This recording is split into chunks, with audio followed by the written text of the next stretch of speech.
بسم الله الرحمن الرحیم.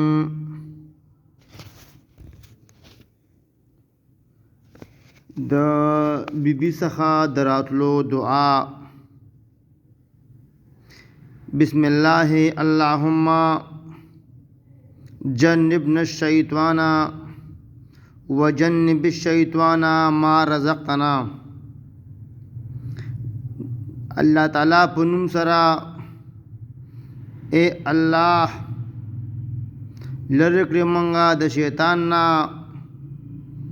او لری کړې دغه شیطان د دې سیز نه یعنی د بیبي نه چې کوم تا ماته را کړی دی. الله تعالی دې مونږ د قرآن او د احادیث په لاره روان کی. څوک چې دغه دعا وایي نو د اولاد به د شیطان د شر نه بچوي. الله تعالی دې موږ د شیطانانو د شرونو نه وساتي. السلام علیکم ورحمۃ اللہ وبرکاتہ.